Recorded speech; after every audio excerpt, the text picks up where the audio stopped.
Salut, c'est Alexis, vous écoutez un nouvel épisode du podcast de Contournement. Cette fois, j'ai discuté avec Arnaud Deberg, le créateur d'Infinable, un outil no-code pour créer des sites web et des applications. Alors je trouve que c'est un sacré challenge dans lequel Arnaud et son équipe se sont lancés, et donc j'ai voulu en savoir plus. J'avais plein de questions pour comprendre d'où leur était venu ce projet, quelle était la vision derrière ce produit. On a longuement échangé sur les choix qu'ils ont faits, les difficultés auxquelles ils font face, et du coup c'était vraiment passionnant de passer de l'autre côté du miroir et envisager les app builders du côté de l'éditeur plutôt que de l'utilisateur. Ça devrait vous apporter pas mal d'éclairage sur les questions que vous pourriez vous poser sur le fonctionnement de Bubble ou Adalo, parce que vous verrez que finalement ils font tous face au même problème, quelle que soit leur taille. Allez, bon épisode.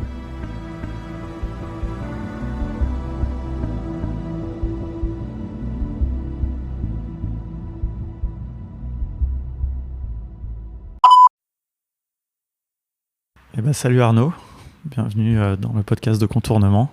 Merci de m'accueillir. On va parler avec toi de Infinable, donc l'outil no-code, la plateforme no-code que tu as créé il y a 2 ans, voilà, qui est, je pense, l'un des premiers ou le seul app builder français en tout cas que je connaisse aujourd'hui.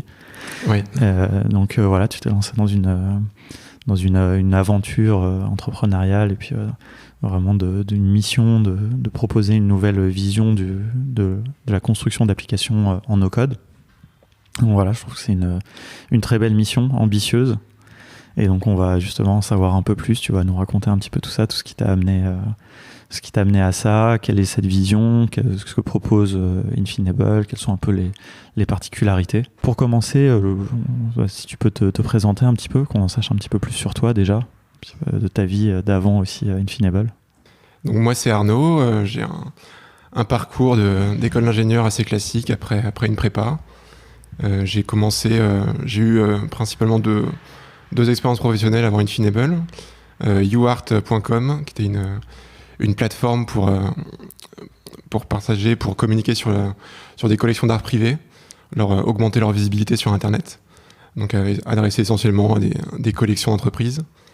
Donc ça, j'ai travaillé avec ma femme et un autre associé là-dessus, en tant que CTO. Et ensuite, j'ai passé plusieurs années en data science chez AXA, dans leur labo spécialisé là-dessus. Et là-bas, voilà, j'ai travaillé sur ce qui m'a le plus passionné, c'était la création d'outils pour donner accès aux données, aux métiers, leur créer des interfaces web essentiellement, et rendre intelligible via le design, rendre intelligible de tous les modèles qu'on avait construits. Et voilà. Puis ensuite Infinable, que j'ai commencé à travailler dessus encore étant chez AXA, en side project. Initialement, j'avais construit principalement pour mon cas d'utilisation, et puis petit à petit, quand je voyais que ça grossissait, on commençait à entendre parler du no-code, et du coup je me suis dit tiens, si je me lançais à temps plein là-dessus. Et alors justement, je trouve ça intéressant. Quel était ton cas d'utilisation ? Parce que si je comprends bien, quand même, tu sais développer, tu es développeur à la base. Oui. Et qu'est-ce qui t'a amené à te dire je vais faire une plateforme no-code ? Et surtout si tu t'es dit à la base, je vais le faire pour moi, quoi. C'est-à-dire que je vais me faire un outil qui va me permettre de plus avoir à coder. Mais je vais devoir coder cet outil. Et c'est une bonne question, et c'est une question qu'on me pose souvent. Pourquoi, en tant que développeur, je développe depuis que je suis assez jeune, et j'adore ça, et du coup c'est un peu détruire son propre métier. Je dirais que dans la plupart des projets web essentiellement, parce que j'adore le web, je trouve que ça mélange à la fois le design et le développement. Et donc à chaque fois, j'avais l'impression de réinventer la roue à chaque nouveau side project ou chaque nouveau projet pro sur lequel je travaillais, à savoir recréer à chaque fois une base de données, gérer l'admin pour gérer la base de données, refaire des interfaces, se recréer ce qu'on appelle un design system avec des éléments visuels réutilisables. Voilà. Et puis on a aussi des actions qu'on fait toujours quand on gère le sign-up de nouveaux users, quand on gère le login, quand on fait des envois d'emails internes. Donc j'avais à chaque fois des séries de blocs à la fois visuels ou d'actions que j'avais envie de réutiliser. Et puis je suis aussi un grand fan de tous les outils design qui sont utilisés dans la création visuelle, que ce soit des Photoshop, Figma, ou même dans le développement de jeux vidéo avec des outils comme Unity ou Unreal Engine. Et du coup, je trouvais ça fou parce que à la fois l'écart qu'il y avait entre les outils qu'on avait pour le développement web, où on était purement, des outils assez basiques, l'éditeur de texte, aussi chouette soit-il, et puis ces outils qui accéléraient quand même beaucoup le développement de projets aussi complexes que des projets de création de jeux vidéo. Et donc j'ai eu l'idée de créer ça en m'inspirant beaucoup de Figma au début. L'ambition, c'était un peu de faire un Figma qui permettrait de vraiment créer des applications, quoi. C'est ça. Je connaissais pas non plus Bubble au début, j'ai découvert en cours de route. Et avec leur logique de workflow qui apporte la partie logique applicative aux outils de pure design. Mais donc voilà, c'est un peu le point de départ, cette fascination pour ces outils qui augmentent un peu le travail du créatif et qui permettent d'aller beaucoup plus vite. Et c'est vrai, quand je vois maintenant, quand je veux créer un side project, le temps que je mettais avant, qui du coup me déprimait à l'avance sur le fait de me lancer dans ce side project. Voilà, et puis je voulais aussi donner la possibilité à d'abord mes proches qui souvent quand on lançait les side projects, c'était avec des amis, en famille. Tu voulais plus les faire, tu voulais plus faire leur side project. Je voulais leur permettre ou alors faire le début, mais leur permettre de gérer la maintenance. D'être autonome. D'être autonome, c'est ça. Ouais. Ou les laisser faire le design et puis moi gérer la partie workflow. Et donc petit à petit commencé à créer cet outil qui a beaucoup évolué depuis le début. On pourra en reparler. Oui. Justement, alors parlons un peu de Infinable. Est-ce que tu peux le présenter en quelques mots un petit peu ce que c'est, ce que ça fait, comment tu l'as conçu, quoi. Donc Infinable, en quelques mots, c'est un app builder no-code pour créer des applications web. Des applications web qui sont dynamiques et riches en données. Donc l'idée, c'est de permettre de créer par exemple un clone d'Airbnb, de pouvoir définir le design de ces pages avec une grande liberté de customisation des éléments visuels, permettre de configurer son modèle de données sans avoir des connaissances en base de données, et puis gérer la logique applicative, à savoir quand je clique sur le bouton sign up, crée-moi un nouvel utilisateur, envoie un email de bienvenue et ensuite redirige-moi vers le dashboard, et puis permettre aussi d'étendre les bouts de code qu'on peut utiliser à l'aide de services externes pour pas avoir à tout refaire dans la plateforme, mais s'intégrer avec des CRM externes, un peu tous les services qui exposent une API. Ok, alors ça va pas être évident parce que on va avoir que l'audio, donc tu vas devoir un peu essayer de décrire justement, d'imager un petit peu tout ça pour rentrer un petit peu dans le détail de chaque fonctionnalité que tu as évoquée. Alors pas forcément trop dans le détail non plus, mais essayer de voir un petit peu les parties pris que tu as fait, par exemple pour la gestion de la base de données, des choses comme ça. Mais j'ai juste une question qui me vient avant, justement, où tu disais que tu connaissais pas Bubble au moment où tu as commencé à faire ton outil. Est-ce que du coup ça t'a pas aidé peut-être justement à pas avoir une vue biaisée, à avoir cette conception, du coup tu fais pas un clone de Bubble, tu as vu ta propre vision avant de la confronter à d'autres choses qui existaient, quoi. Donc quand j'ai démarré, j'avais essentiellement la partie création de l'interface qui était le premier MVP que j'avais fait, avec des petites actions qu'on pouvait lancer à côté, comme de pure navigation ou d'autres actions visuelles. Ce que j'ai découvert avec Bubble, c'était un peu leur logique de workflow que je trouvais intéressante. Et pour avoir fait quelques tests, et puis après avec des interviews que j'ai fait avec des utilisateurs de Bubble, j'ai voulu essayer de la transformer pour avoir une plus grande liberté de définition de sa logique applicative, et quelque chose qui soit plus visuel que dans Bubble, où on a une suite de blocs un peu les uns à la suite des autres, que je trouvais un peu trop c'était un peu trop restrictif. Et c'est vrai que ma vision initiale d'Infinable, c'était et un peu le choix du nom, c'était des capacités infinies, de ne pas être bloqué avec avec un outil no-code à un moment où on voudrait complexifier un peu l'application. Donc c'est un gros challenge, on n'y est pas encore. Mais du coup, j'ai essayé de réfléchir un peu au framework derrière pour avoir quelque chose qui soit assez flexible et qui soit à la fois proche des concepts du code, mais qui apporte une couche d'abstraction. Ok. Et alors, par exemple, comment ça se manifeste un petit peu justement cette partie de programmation, de workflow? Comment ça s'appelle déjà? Ça vous s'appelle pas des workflows? Alors ça s'appelle des workflows, mais on a 3 composants qui vont permettre d'apporter cette couche dynamique dans une application et qui vont permettre de se différencier d'outils de création de sites purement statiques comme Squarespace. On va avoir à la fois des variables. Donc des variables, c'est des petits éléments où on va stocker une information dynamique. Par exemple, je vais avoir une variable, est-ce que mon utilisateur est logué ou pas?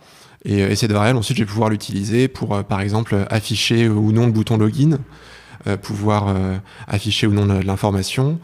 Et on peut avoir aussi une variable qui peut être la liste de mes tâches dans une to-do list.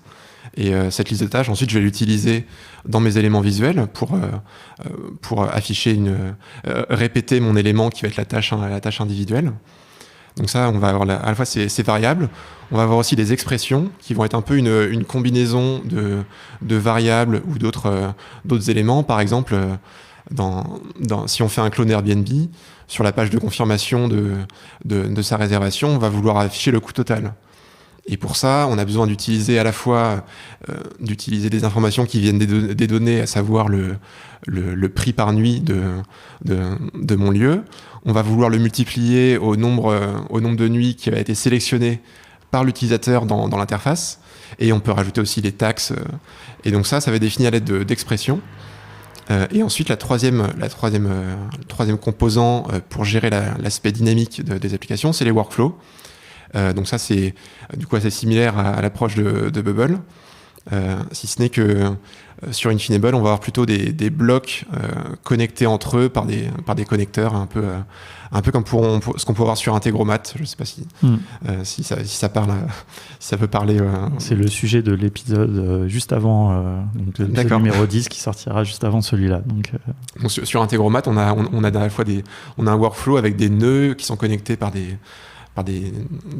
petites connexions, et ça permet de définir une logique applicative plus riche, notamment quand on a des actions en parallèle qu'on veut exécuter. Sur Bubble, c'est plus compliqué à gérer. Faire des embranchements, c'est ça. Et visuellement, c'est, je trouve, plus facile à comprendre et même à partager avec quelqu'un de non technique, lui montrer qu'est-ce que fait mon bout de code. Parce que c'est aussi l'intérêt du no-code, c'est de pouvoir partager, d'éviter de montrer du code écrit sur un éditeur de texte. De la programmation visuelle, vraiment. Ouais. Et t'as fait des vidéos, hein, j'ai fait, alors on commence à faire des vidéos, et pour l'instant il n'y a que 3. Okay. Je pourrais les partager justement dans les notes de l'épisode, parce que je pense qu'il faut le voir aussi, c'est important pour les gens qui sont intéressés de regarder, quoi. Et donc effectivement, c'est cette partie conception définition de la logique applicative, ça a aussi beaucoup changé depuis le début. Initialement, je m'étais beaucoup inspiré justement de ces outils de développement de jeux vidéo, avec notamment Unreal Engine qui propose cette logique de workflow avec des blocs connectés entre eux. Mais on arrive assez vite comme sur Unreal Engine, avec ce qu'on appelle du spaghetti code, où on a beaucoup trop de connexions entre les blocs. Et donc du coup après j'ai fait évoluer la plateforme en mettant moins de connexions entre les blocs et en mettant plus de logique dans la partie des expressions, pour éviter d'avoir, quand je veux juste faire la somme de deux valeurs, d'avoir à créer un bloc qui va calculer la somme et ensuite utiliser le résultat, où on se retrouve à la fin avec du code inintelligible. Et ce qui est tout à fait possible aussi en programmation visuelle, quoi. Ce qui est tout à fait possible, c'est ça. On peut assez vite. C'est un danger du no-code de faire, dès qu'on commence à faire des applications un peu complexes, d'avoir quelque chose qu'on comprend plus du tout, et où un bon développeur aurait pu structurer son code à l'écrit de manière logique, et dans un outil no-code, on peut assez vite, c'est ça, avoir quelque chose d'inintelligible. Donc c'est un gros challenge sur lequel on fait gaffe, et notamment quand on crée des templates qui vont ensuite être réutilisables par d'autres personnes. C'est arriver sur un template qui a été défini par quelqu'un d'autre.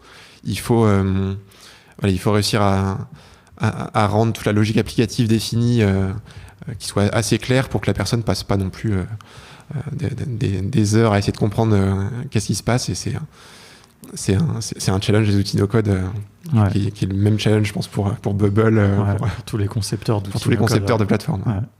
Et alors sur le côté base de données, un petit peu, c'est quoi le paradigme? Qu'est-ce que vous avez, comment est-ce que vous avez présenté ça? Alors sur la partie base de données, on s'y est penché dessus assez tôt, parce que les premiers cas d'utilisation d'Infinable, c'était essentiellement des side projects ou des projets où on n'avait pas de base externe, pas de service externe, mais on voulait recréer la base depuis zéro et avec connecter une interface. Et donc là, l'idée, ce qu'on a voulu dès le début, c'est d'être le plus proche de la définition de base de données classique, avec donc différentes tables connectées entre elles, avec des relations, permettre de définir une relation entre deux tables de manière simplifiée pour quelqu'un qui a pas de base ce qu'elle veut dire en base de données, et avec permettre aussi de définir permettre aux utilisateurs de stocker des informations assez variées, que ce soit des images, des informations sur des images, des emails, d'avoir une typologie assez claire, et ensuite que les formulaires qui permettent de définir ces types soient assez simples pour que l'utilisateur s'y retrouve quand il veut créer des nouvelles données. Et voilà, un peu tout l'inverse d'un outil de gestion de base de données comme PHP, PGAdmin. Ouais, d'accord. Ok. Et alors, on est passé un peu à la partie technique directement, mais alors sur la partie design, c'est un truc qui m'intéresse, parce que c'est là aussi où vous êtes très différent de Bubble, par exemple. Enfin, on va pas tout le temps comparer à Bubble, mais bon, c'est vrai que c'est un peu l'éléphant dans la pièce. Si tu veux justement parler un petit peu comment se passe la conception graphique des applications dans Infinable. Alors, si on devait comparer déjà à des outils existants qui pourront peut-être pas parler, Infinable est plus proche de Webflow pour la partie conception graphique que de Bubble. Alors initialement, on était plus proche de Bubble, à savoir quand on mettait des éléments graphiques sur la page, on pouvait les déplacer, faire du drag and drop, un peu comme sur Sketch, sur Figma, sur Wix, où on va avoir ensuite des petits des lignes qui vont nous permettre de savoir à quel moment on se trouve au même niveau que d'autres éléments. Et je trouvais j'étais un grand fan de Figma, et du coup je trouvais que la manière dont c'était géré dans Figma c'était vraiment génial. Mais après au moment où j'ai voulu commencer à créer des applications plus complexes avec Infinable, et cette logique-là, ça commençait à devenir beaucoup plus complexe, notamment gérer la partie responsive de son application avec cette logique-là. Donc dans Figma, ou même dans des outils comme Framer, qui est un super outil aussi, on utilise ce qu'on appelle des contraintes, où on va dire voilà, cet élément il doit grossir vis-à-vis de tel autre par rapport à tel autre élément. Mais dès qu'on a des structures qui sont assez avec une grande hiérarchie de beaucoup d'éléments les uns dans les autres pour avoir une structure de page plus complexe, ça devient horrible à maintenir, quelque chose comme ça. Et puis notamment dans des outils de design comme Figma ou Framer, on ne design pas avec les données, donc on veut juste à la fin avoir des mock-ups qu'on va pouvoir présenter. Mais dans la vraie vie, quand on développe, on a envie d'avoir des éléments visuels qui vont s'adapter aussi au contenu qu'ils vont avoir dedans. Mmh. Si j'ai du texte qui est plus gros, j'ai envie que mon élément éventuellement grossisse avec, ou j'ai envie de faire un renvoi à la ligne. Et donc la logique utilisée par Webflow est beaucoup plus intéressante pour ça, pour gérer ces interfaces plus complexes. Et donc en fait donc du coup il y a un an, j'ai changé toute la structure de gestion des interfaces dans Infinable pour me rapprocher de la logique de Webflow qui est plus proche de ce qu'on fait en code, à savoir ce qu'on appelle le box model, où on va avoir des boîtes imbriquées entre elles avec éventuellement des éléments visuels dedans, des boutons, et on va à la fois définir les éléments avec des marges, avec ce qu'on appelle du padding pour dire quel espace je veux mettre dans tel élément. Et ensuite, on va gérer tout ce qui est l'alignement, le positionnement des éléments avec des outils qui sont puissants sur Internet comme Flexbox, comme les grid layout, et puis des positionnements qu'on appelle des positionnements absolus, où on va définir le positionnement du bouton par rapport à son élément qu'il contient. Où je vais dire que par exemple, je veux que mon bouton soit en bas de la page et centré au milieu. Et tout de suite, ça m'a permis de créer des interfaces beaucoup plus riches, et on passait moins de temps à définir la partie responsive. Et voilà, la richesse des applications qu'on pouvait créer avec Intimable a commencé à s'améliorer. Après, c'est sûr, c'est moins évident quand on arrive sur la plateforme. C'est sûr que c'est beaucoup plus sympa de démarrer comme sur Bubble, où on fait du drag and drop, où on positionne un bouton, je peux exactement le positionner sur la page, mais je sais pas tellement ensuite comment ça va s'adapter à différentes tailles d'écran. C'est un peu comme ça, d'ailleurs, qui justifie ce choix qu'ils ont fait, qui à mon avis est surtout un choix historique, et que la transition n'est pas évidente. D'ailleurs, tu pourras nous raconter justement comment toi tu es passé de l'un à l'autre, qui est pour une autre échelle. Mais effectivement, ils disent que c'est très accessible, ce côté drag and drop à la Wix, quoi. Mais pour moi, c'est pas comme ça, effectivement. Alors, c'est peut-être mon côté développeur, mais que c'est pas comme ça que fonctionne le web. Et qu'on sait que si on positionne des éléments un peu n'importe où, le code qu'on doit générer derrière pour que ça soit rendu comme ça dans le navigateur n'est pas la bonne manière de fonctionner, quoi. C'est que des éléments qui flottent un peu partout en position absolue et qui sont pas relatifs les uns aux autres, etc. Et donc, en plus, ça a l'inconvénient, qui aujourd'hui est un gros inconvénient, de ne pas pouvoir bien s'adapter aux responsives, et donc aux différentes tailles d'écran ou aux différentes tailles de contenu, comme tu précisais, puisque on ne sait pas toujours la longueur du texte qu'on va avoir dans sa base de données. Ni la hauteur. Ni la hauteur. Et, donc, et effectivement, après, je pense que Bubble, ils se sont construits à un moment où le web n'était pas le même qu'aujourd'hui. Je pense que quand ils ont commencé, par exemple, les grid layout n'existaient pas, le CSS grids. Flexbox peut-être venait d'arriver. Enfin voilà, parce que toutes ces technologies évoluent aussi extrêmement vite. Et je pense que toi, tu as peut-être eu la chance justement de pouvoir basculer de paradigme. À mon avis, alors ça c'est un avis complètement personnel, tu as très bien fait, parce que moi je crois beaucoup plus à ce modèle à la Webflow, on va dire, qui est un peu la référence. Mais c'est intéressant. Alors du coup, justement, la question que je me posais, c'est un peu qu'est-ce qui s'est passé dans les applications pour les gens qui avaient fait des applications avec Infinable dans la version, on va dire, drag and drop, quand vous avez changé, vous, éditeur au niveau de la plateforme, le fonctionnement des interfaces, quoi. Alors je pense qu'on avait la chance d'être encore au tout début d'Infinable pour faire cette migration. Je pense que pour Bubble, s'ils devaient migrer, ça serait, il faudrait qu'ils aient deux plateformes un peu en parallèle, avec gérer deux plateformes très différentes, parce que ça va...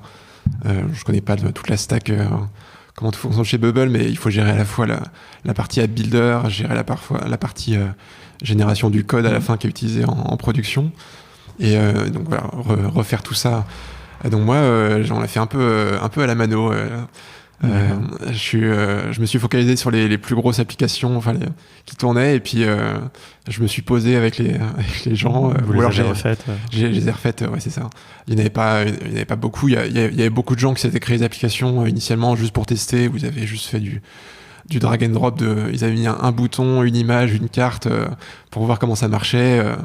On a aussi ce profil utilisateur qui arrive, qui veut juste découvrir ce que c'est que le no-code, et qui n'ont pas une idée claire de ce qu'ils veulent faire. Donc, par rapport à tous les utilisateurs, on n'avait pas beaucoup d'applications à ce moment-là qui étaient des applications qui tournaient avec des utilisateurs. Donc voilà, ça a pris un peu de temps, mais donc tu confirmes que c'est vrai je suis heureux d'avoir fait ce changement-là. Et c'est assez amusant quand on regarde un peu comment évoluent les outils comme Figma et Framer. Ils se tournent de plus en plus un peu vers ces concepts de Flexbox. Dans Framer, on a ce qu'on appelle des stacks qui répliquent un peu ça. Dans Figma, ils permettent gérer un peu tout ce qui est padding ou des aspects grid layout, tout ça, qu'ils n'avaient pas initialement. Et ils vont de plus en plus vers ça parce qu'ils se rendent compte que voilà, faut aussi un peu réutiliser toute l'expertise du concept du web qui est top, et aussi au niveau performance quand on génère à la fin le code qui va être utilisé en production pour l'application, c'est beaucoup plus rapide, quelque chose qui se base sur qui est assez natif sur ce qui se passe vraiment dans le web, que de chercher à avoir du code où tous les éléments sont définis par des contraintes, où à la fin quand on veut définir ça en vrai, ça va faire du code qui est beaucoup moins performant, et on avait des applications à la fin qui étaient très grosses où on sentait le ventilateur de l'ordinateur qui tournait à fond. Ah ouais. Alors j'ai deux petites questions techniques, c'est un petit peu moins le sujet du no-code, mais qui m'intéresse aussi. Alors je pense qu'il y en a une, tu viens de donner la réponse. Alors, c'est quoi les technos qui sont en dessous, que vous utilisez pour programmer Infinable? Et la deuxième question, c'est est-ce que vous générez du code pour chaque application, ou est-ce que vous interprétez? Parce que par exemple Bubble, c'est du code qui est interprété à la volée, donc au moment où on affiche l'application, ils lisent comment elle a été créée et puis ils la rendent. Donc voilà, c'est des détails un petit peu techniques mais qui m'intéressent. Alors c'est effectivement une bonne question, et on ne sait pas toujours comment ça se passe derrière chaque app builder. Donc sur Infinable, c'est du code qui est généré. Donc à chaque fois, dès qu'on est dans la builder, qu'on définit le design, et quand on passe en mode preview, là on est toujours sur du code qui est interprété à la volée. Pour aller plus vite, c'est que la génération de code ça prend plus de temps, et quand on est dans la partie design, on a envie d'aller plus vite. Mais ensuite, quand on passe en production l'application, on n'a pas envie qu'au niveau du c'est un choix que j'ai fait. J'avais pas envie que à chaque fois qu'un utilisateur arrivait sur la page, on ait les éléments visuels qui soient interprétés et qui viennent d'une base de données. Consommer, c'est ça. Du processeur. Je voulais vraiment avoir parce que dans ce cas, on est assez proche de langages comme PHP ou qui vont générer du code côté serveur, et du coup là c'est les éléments visuels qui sont générés côté client.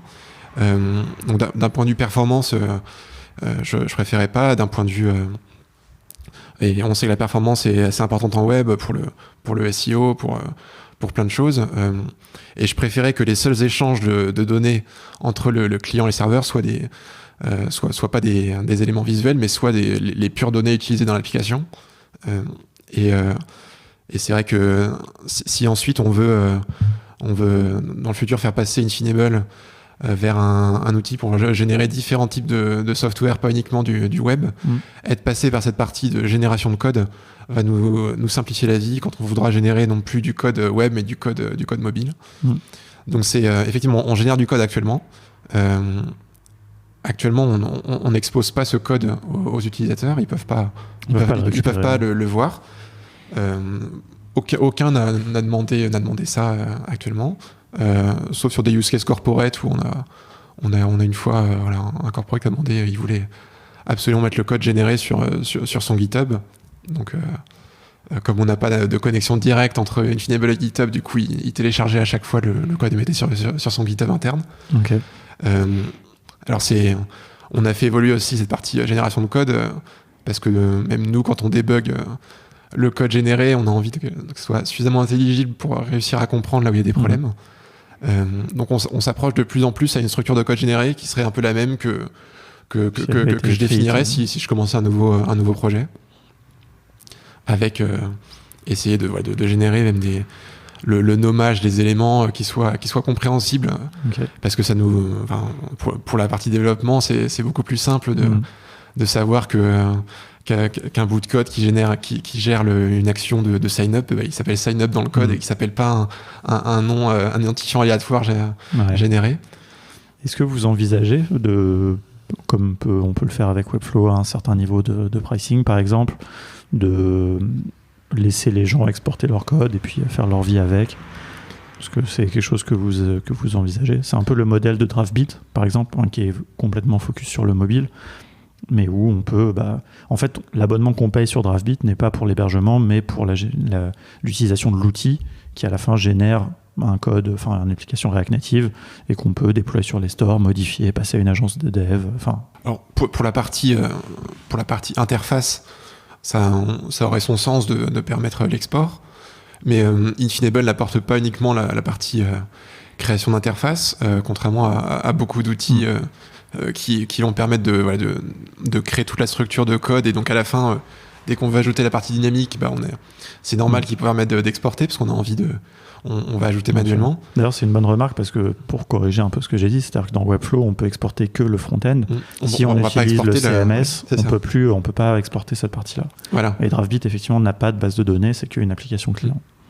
Donc voilà, c'est vrai que Infinable gère aussi toute la partie base de données, la partie logique applicative. Il faut savoir que la partie logique applicative, c'est pas uniquement de la logique qui se passe dans le navigateur, mais c'est aussi des workflows qui vont être exécutés en côté serveur, donc que l'utilisateur voit pas. Donc cette partie, sur cette partie workflow exécuté côté serveur, c'est encore quelque chose qui évolue beaucoup sur les plateformes. Mais voilà, donc, nous on gère toute l'infrastructure pour permettre de gérer les bases de données, gérer cette logique applicative. Et du coup, si on devait exporter, il faudrait exporter toute la définition de l'infrastructure, ce qui est quelque chose qu'on a testé sur un cas entreprise chez AXA, où on a travaillé sur trois cas d'utilisation, où dans deux cas, on n'avait pas des données qui étaient on avait très peu de données et pas de données sensibles, mais dans un autre cas, sur un cas d'usage d'assurance avec Uber, on avait des données qu'on n'avait pas envie de partager, et notamment des données clients, et du coup on a voulu héberger sur la plateforme AWS d'AXA. Et pour ça, du coup, on a redéployé une instance d'Infinable sur la plateforme, avec non seulement la partie interface qui a été hébergée, mais aussi toute la partie base de données et la partie gestion des workflows en back-end. Donc c'est plus dans ce sens-là que je verrais exporter pour héberger soi-même sur sa plateforme. Je trouve que ça n'a pas forcément de sens, sauf si on a envie il faut exporter toute la plateforme et l'héberger. Et il y a beaucoup de cas en entreprise où l'entreprise veut avoir la main sur l'infrastructure, et c'est un point d'entrée d'avoir cette partie on-premise de la plateforme. Ça, c'est vrai que nous, c'est quand on évangélise, on va dire, autour du no-code, notamment en entreprise, c'est une des questions qui revient tout le temps. Et à mon avis, il y a quelque chose vraiment à faire là-dessus, parce que ça, c'est un vrai intérêt. Les entreprises, à mon avis, sont très intéressées par des outils qui peuvent faciliter la vie de leurs collaborateurs pour construire des applications, etc., à l'unique condition que ça puisse être hébergé chez eux. Et aussi parce que ça, c'est peut-être aussi la seule option qu'il y aurait pour s'interconnecter avec leur SI. Donc ça, c'est les deux. Déjà, ils veulent de toute façon, dans tous les cas, même si c'est une appli autonome qui soit, qui héberge des données à eux, je sais pas, par exemple, de gens d'assurer pour une assurance. Et en plus, si ça doit s'interconnecter avec leur SI, envoyer des données au SIRH ou je sais pas quoi, là, il faut que ça soit vraiment de prémisse, quoi. Et donc ça, à mon avis, il y a quelque chose de vraiment intéressant, et en plus du fait, pour des boîtes françaises, d'être un éditeur français, quoi. Et il y a des super éditeurs qui existent déjà sur cette partie entreprise, qui ont fait des levées de fonds assez énormes dans la tech, avec des Appian, OutSystem, Mendix, Betty Blocks qui sont... Ouais. Mais est-ce que tu trouves que ces outils-là... Alors ça, c'est une bonne question que tu dis ça, parce que moi, tous ces outils que tu viens de citer, pour moi, je les classe dans la catégorie low-code. Pas, tu vois, avec des paradigmes pas comme le vôtre, pas comme Bubble, enfin pas où là on est vraiment sur des choses, enfin nous en tout cas on qualifie no code. Alors après bon, c'est un débat sans fin, hein, mais où il y a cette approche qui est très orientée utilisateur, très prenable d'accès, ou même s'il y a besoin peut-être d'une petite formation pour rentrer dedans, et qui à mon avis aussi marche en entreprise. Mais alors que tous ces éditeurs que tu viens de citer, pour moi, ils ont une approche, alors, en vrai, en plus, je les connais pas très bien, mais très low-code, très, effectivement, on va déployer ça dans vos DSI. En fait, ils s'adressent aux DSI, à mon avis. Ce qui, à mon avis, n'est pas forcément l'intérêt que je verrais pour Infinable ou vraiment des app builders no-code très accessibles Tu vois ce que je veux dire? Ouais. Non, moi, je connais pas tous les outils entreprise. J'ai pas mal utilisé Mendix et BettyBlocks. Ouais, d'accord. Donc, tous ces outils ont beaucoup évolué récemment. Initialement, c'est vrai que c'était du pur low-code où il fallait derrière avoir un Accenture qui fasse le déploiement pour un soi. Consultant. Mais des outils maintenant alors je dirais comme Mendix et BettyBlocks, ils s'adressent beaucoup aux citizen developers dans les entreprises. D'accord. Ils veulent créer un peu ces intrapreneurs dans l'entreprise qui leur permettent d'avoir la main un peu sur tous les middleware, les back-office qui sont créés dans leur entreprise. Et ils veulent aussi apporter un peu cette sécurité à l'IT qui a peur souvent de ce qu'on appelle le shadow IT. C'est quand chacun fait un peu ce qu'il veut avec les outils qu'il veut.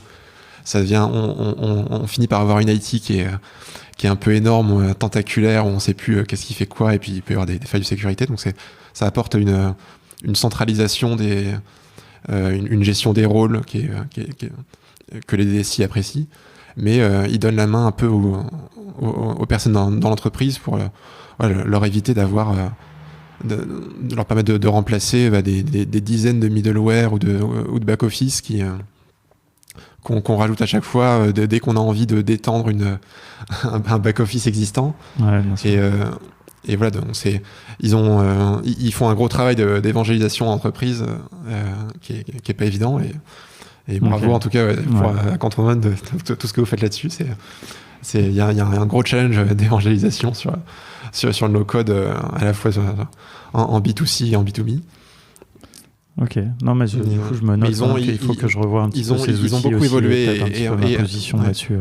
Et Mendix par exemple qui ont à la fois une interface en desktop, un logiciel qu'on télécharge, qui là est du pur low-code.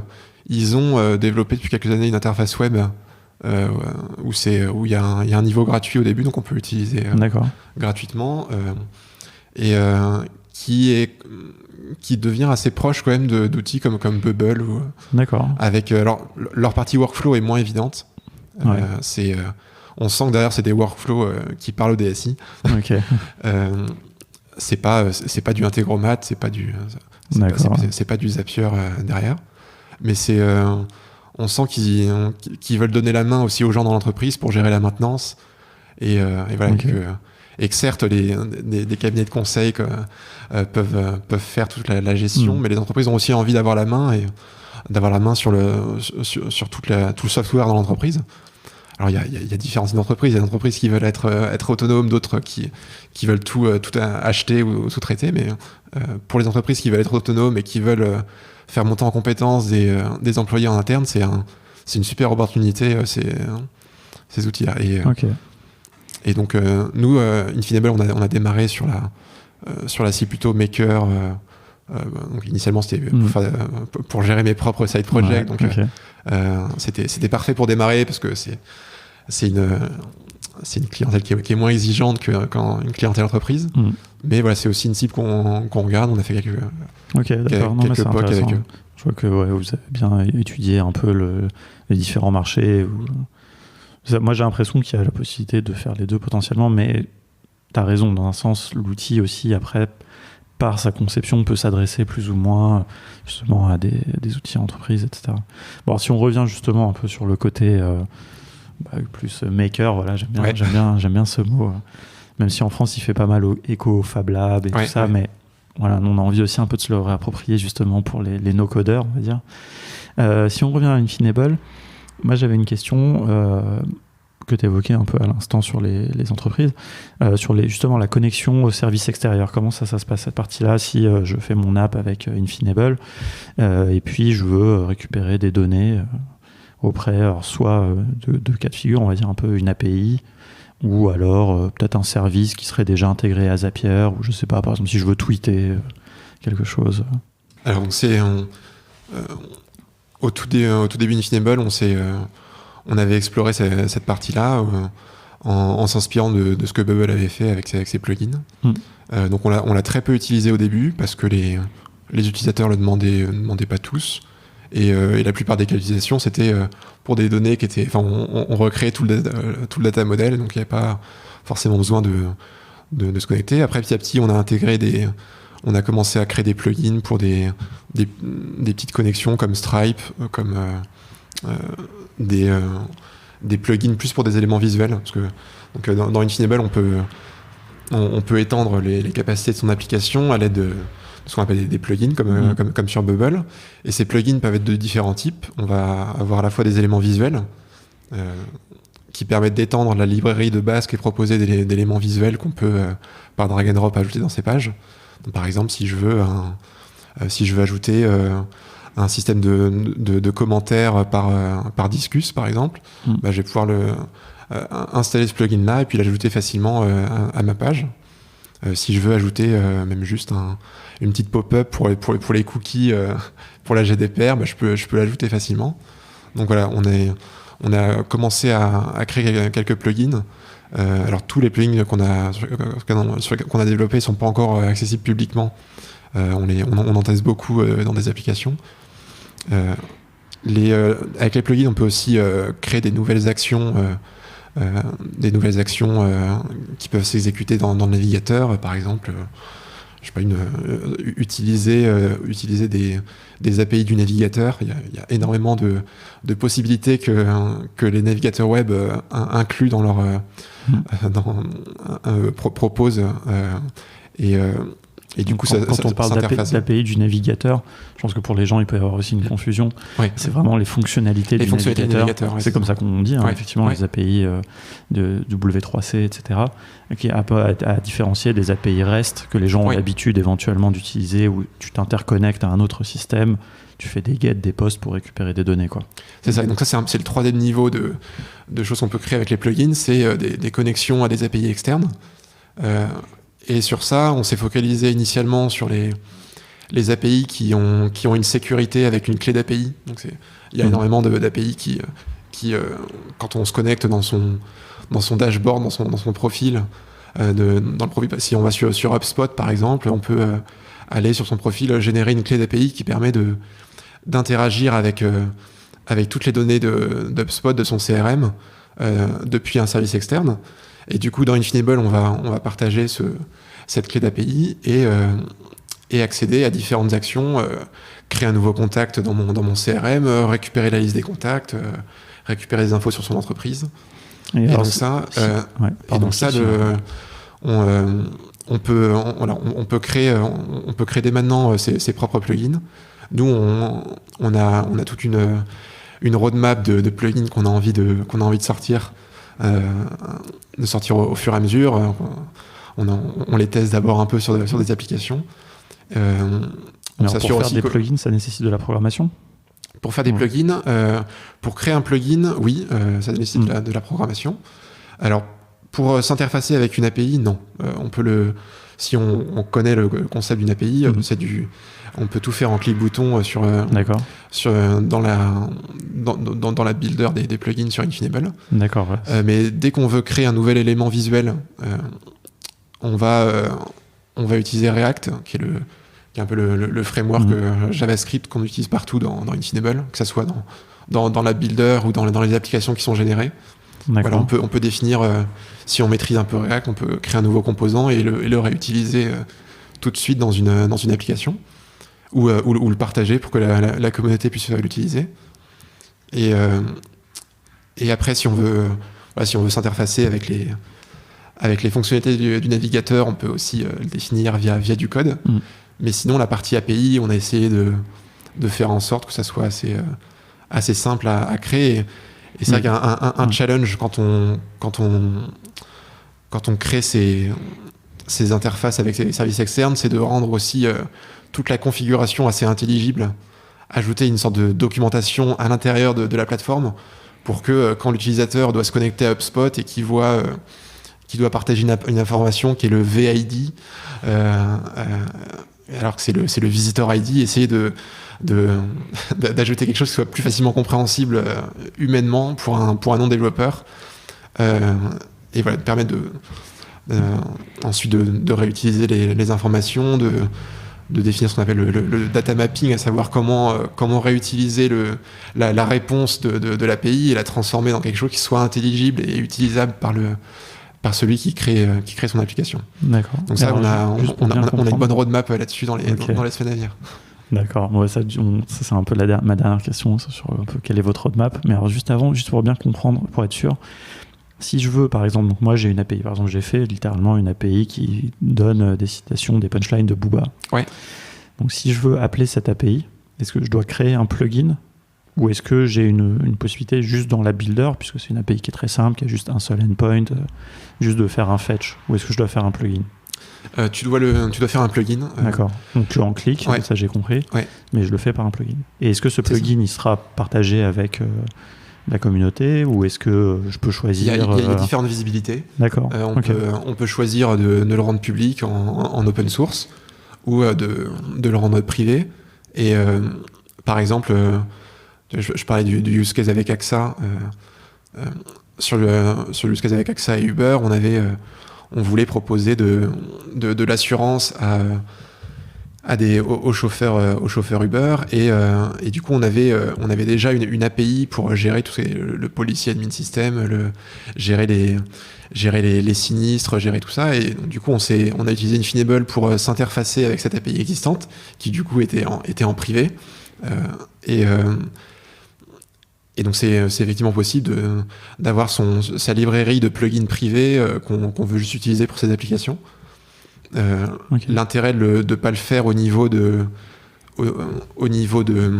l'application, c'est que généralement on se dit qu'au niveau de l'application c'est plutôt on a plutôt envie que ce soit des utilisateurs qui ne maîtrisent pas le code.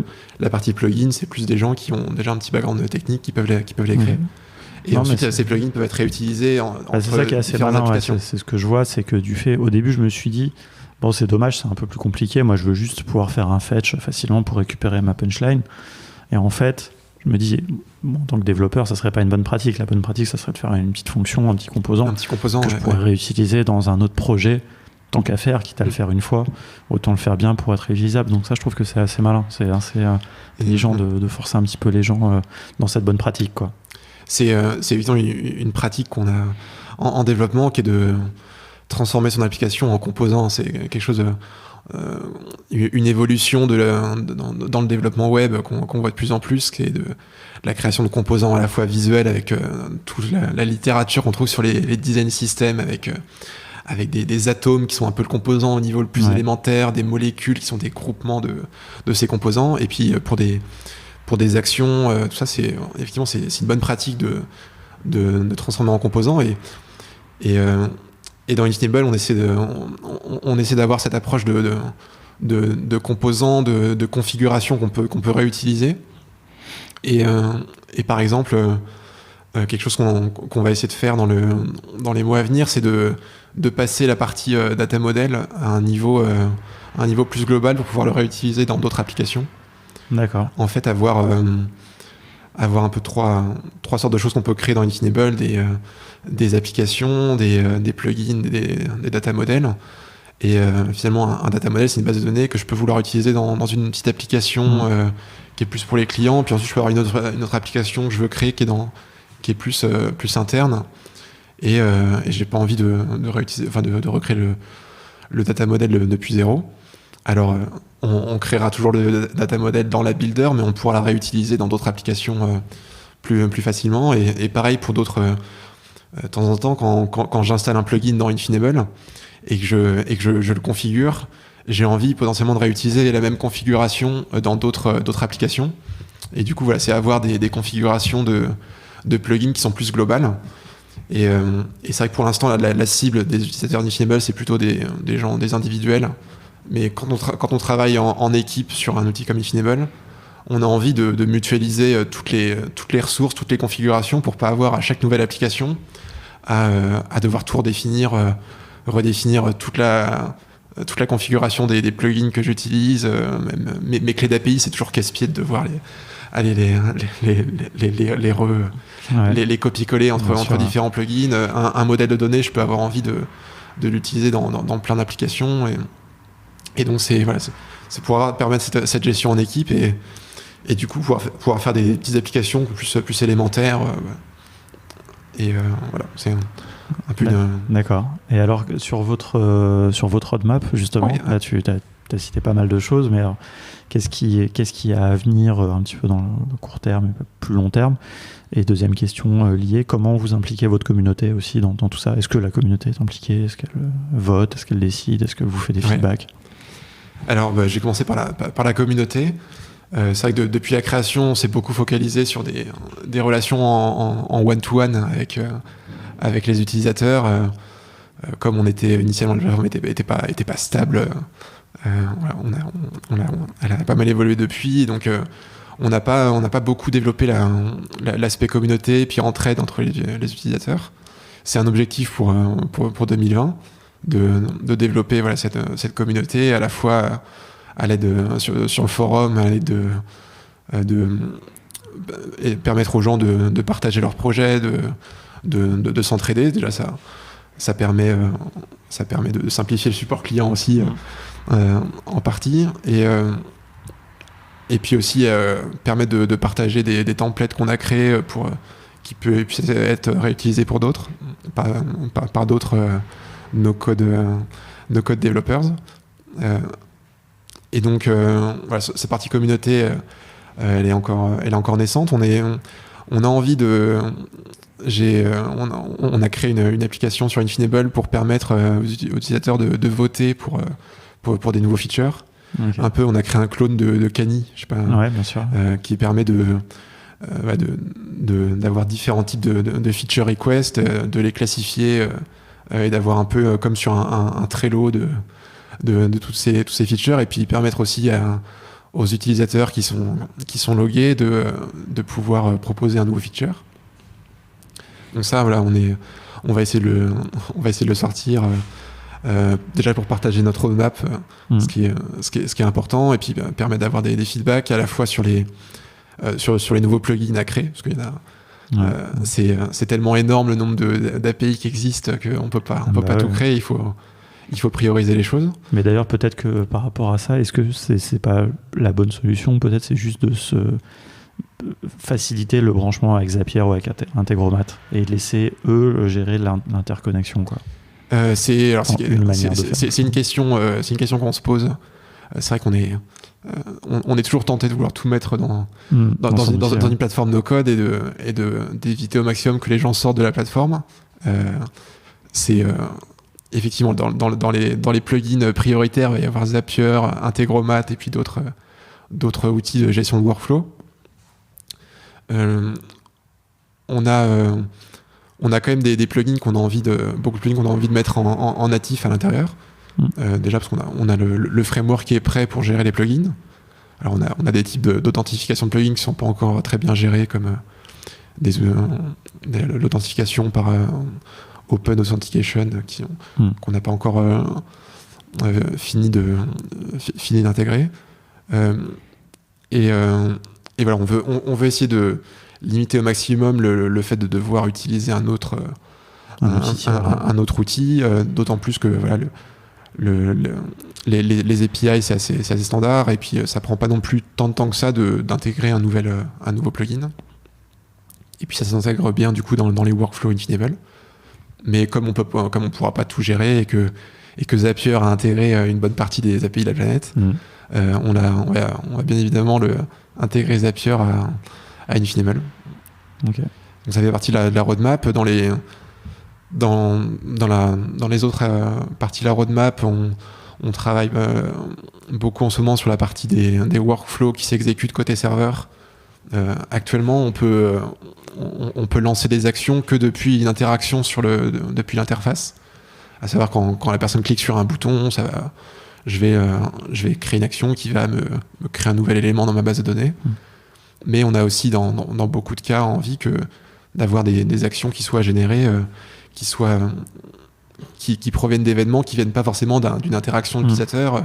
Si j'ai envie de toutes les semaines parcourir ma base de données et puis je sais pas, envoyer des emails, supprimer les utilisateurs qui ne sont plus actifs. C'est ça, ouais. Voilà, on essaie d'intégrer d'autres types d'événements pour avoir des exécutions qui plus riches, et puis gérer gérer un peu tout tous les cas d'usage différents qu'on peut avoir quand on développe un projet web. Ok. Donc là, il y a cette partie workflow, la partie des plugins, et puis il y a toujours du boulot sur la partie interface. C'est sans fin. C'est sans fin. Heureusement qu'on ne savait pas à l'avance. Quand j'ai commencé à développer, je ne pensais pas que ça serait un projet aussi énorme que ça. Et heureusement, sinon, on découvre au fur et à mesure. Il ne faut pas être découragé par la tâche titanesque. Ouais. Mais maintenant que vous êtes bien engagé dedans... c'est ça, c'est d'autant plus motivant. Parti. Super. Et écoute, on arrive à la fin. On fait déjà presque 1 heure, donc c'est cool. C'était hyper intéressant d'avoir justement un peu tout ce process de création vraiment d'éditeurs de solutions no-code. Je trouve qu'on a abordé plein de problématiques. Je pense que pour les gens les auditeurs sont principalement des gens qui utilisent ces outils no-code. Là, avoir un peu l'envers du décor, je trouve que c'est hyper intéressant. Alors j'ai une dernière question, qui est une autre question un petit peu qu'on pose à chaque invité, qui est donc si tu avais un side project à construire avec Infinable, qu'est-ce que ça serait ? Alors comme j'ai dit, c'est vrai que j'ai écrit Infinable pour mes side projects initialement. Maintenant tu dois moins avoir de temps pour en faire, j'imagine. J'ai moins de temps pour en faire, c'est vrai, mais après l'avantage, et c'est aussi pour ça que j'ai créé Infinable, c'est que chaque chose que je fais dès que je teste un side project dans Infinable, c'est du débugage et c'est du retour client par moi-même qui est gratuit. Donc alors j'ai un side project que j'ai lancé sur Infinable et qui se développe un peu. Ça s'appelle We Love. C'est un coach pour les couples sur lequel je travaille avec ma femme.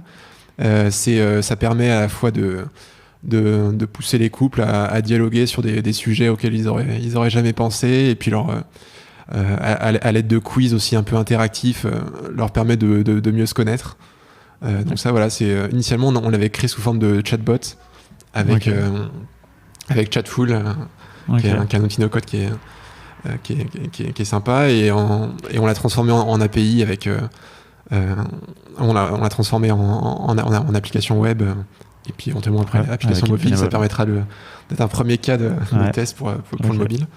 Et puis on a testé pas mal de side projects, je pense 8 side projects différents avec d'accord. On avait même fait travailler des lycéens à un moment sur un side project comme ça, et leur faire tester la plateforme. Alors c'était pas évident parce que c'est le début où la plateforme était pas forcément très simple à comprendre. Je pense que ça serait toujours peut-être un peu complexe maintenant de les faire utiliser, mais c'était assez amusant d'avoir leur retour.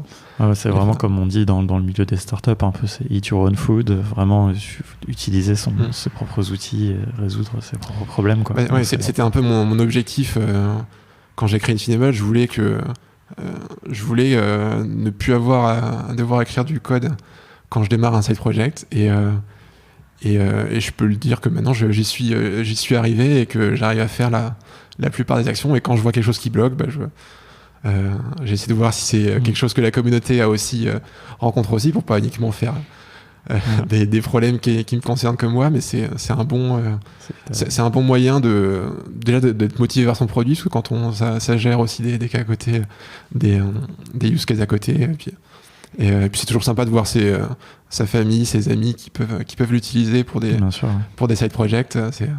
C'est quand même la première cible qu'on essaie de satisfaire. Ouais, non, mais c'est chouette. Bon, tu reviendras dans quelques temps, et puis tu nous parleras des évolutions et des projets, des side projects qui ont été faits avec Infinable la prochaine fois. Et voilà, on va s'arrêter là. Merci beaucoup pour tout merci ça. Beaucoup, c'était passionnant. Et puis à très bientôt.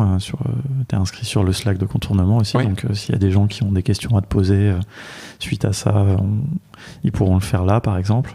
Ou est-ce que d'ailleurs sinon ils peuvent vous retrouver sur la plateforme? J'imagine qu'il y a des moyens de vous contacter. Sur la plateforme, il y a le chat, il y a par email. On a laissé l'email pour nous contacter. On essaie d'être assez réactif, de faire des calls, du live coding avec nos utilisateurs. C'est assez sympa. La semaine dernière, je faisais du live coding avec un Serbe qui voulait créer des CRM pour dentistes. Et donc c'est assez rigolo. On rencontre des gens assez insolites. D'ailleurs, c'est quelque chose qu'on n'a pas précisé, mais l'interface est en anglais. L'interface est en anglais, oui. Donc ça, c'est ouvert pour tout le monde. Enfin, ouvert au monde, en tout cas. Oui. Et les premiers utilisateurs étaient... les Français sont arrivés assez tardivement, à part le cercle proche. C'était beaucoup des Américains au début. Il y a énormément d'Indiens aussi. J'étais étonné. Je pense qu'en Inde, ils aiment beaucoup tous ces outils. Alors après, il y a toujours la question du pricing, savoir avoir un pricing qui est adapté au salaire local. Des pricing géolocalisés. C'est ça. Je pense que ça s'est jamais vu encore. Ça s'est jamais vu encore, je pense. Bon, peut-être une On arrive toujours avec un VPN à tricher. C'est ça. C'est peut-être pour ça d'ailleurs que ça n'existe pas. Bon, merci beaucoup. Et puis à très bientôt. Et surtout bonne continuation. On va suivre avec attention les nouveautés de Infinable. Merci beaucoup. Merci. Salut. Salut.